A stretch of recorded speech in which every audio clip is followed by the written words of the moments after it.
actually going to open up the floor. We have Dr. Christopher with us here to yield some opening remarks. And we'll go ahead on and formally welcome you to the Racial Healing and Relationship Building live expert session with our phenomenal guest with us today, Terry Cross. Thank you so much, Ina, and thank you to the team. I am so excited to be able to welcome all of you to this session, and particularly we're honored to have a real seasoned leader, mentor, teacher, pioneer, advocate in this space of healing. Well, thank you. And I am so pleased to be here to be able to have this conversation with all of you. Well, this slide is central to my whole theme today. So you're gonna hear me reference back to this time after time. And it's what a colonial process is about. It's what the colonial power needs to do in order to succeed in controlling the indigenous population where they're creating their colonial territory. Now, first of all, they have to take the land. And so this taking of territory is central to this colonization process. They also have to begin to take the natural resources. They have to control the food, the water, and the energy, particularly, because if you can control those things, you can control the local population. But you also have to take the sovereignty that exists originally, if you can, to disrupt the leadership, disrupt the governance, and to replace the structure of governance with the colonial structure. Where are we going to be most of our day today is in the fourth item here.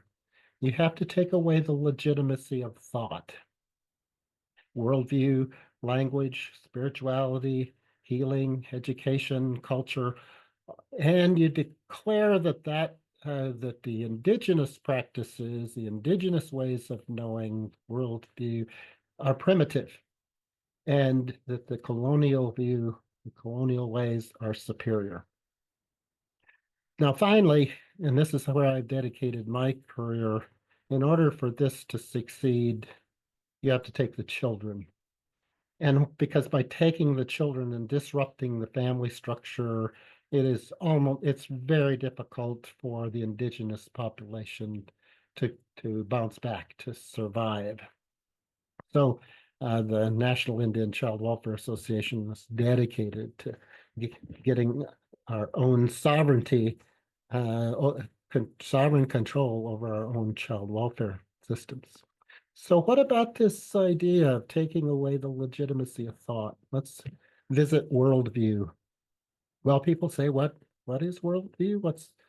And we all have thoughts, and we organize those thoughts into ideas.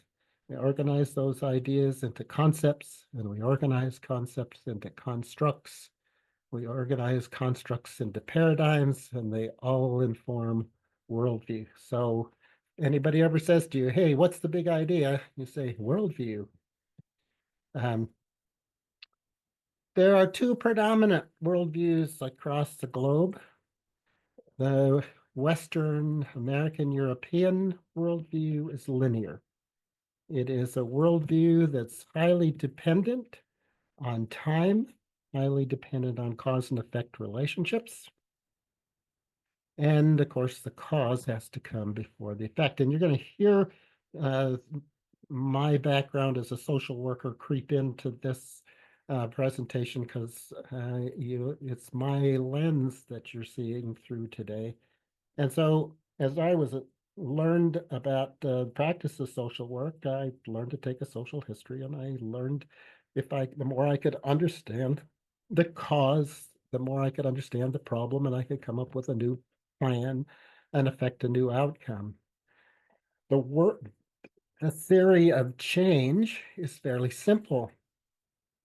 And this is, most of you have probably had to write some kind of theory of change for a grant proposal or something. And this is probably the simplest one you're going to see. Given this set of conditions, if we do this, this will happen. It's the premise underlying any approach to problem solving in mainstream society. The desired outcome in that linear model is to fix the problem. You reduce the subject to the smallest observable parts. You try to control the complexity. You find the linear cause and effect relationships, and you try to implement a new linear relationship and measure the results. And if you can come up with a mathematical relationship between that cause and the effect, you're maybe able to be said to have a evidence-based practice. There's a set of values that are associated with this worldview. And keep in mind two things, please. I am grossly oversimplifying the linear. Don't worry, when I get to the relational, I'm also going to grossly oversimplify it because it's the only way we can really have the conversation about it. The other thing to remember is values of any particular culture or worldview aren't about individuals, they're about influences on individual behaviors. So the linear model's values include a value on facts, on measuring things, on knowledge, particularly new knowledge. If you're writing, your citations have to be up to date. The linear values timelines and the scientific method. It values materialism and wealth and hierarchy and authority. It values independence, pulling yourself up by your bootstraps, the individuality. It defines people by what they do. It values direct communication and written language and steps and stages. And work to make a living. Labor is about trading your labor for goods and services for money. And it values compartmentalizing, reductionist thinking and credentials. You can be a brand new PhD out of graduate school and collect Medicaid for treating our people on our reservation and know nothing about our culture as long as you've got the credential to do it.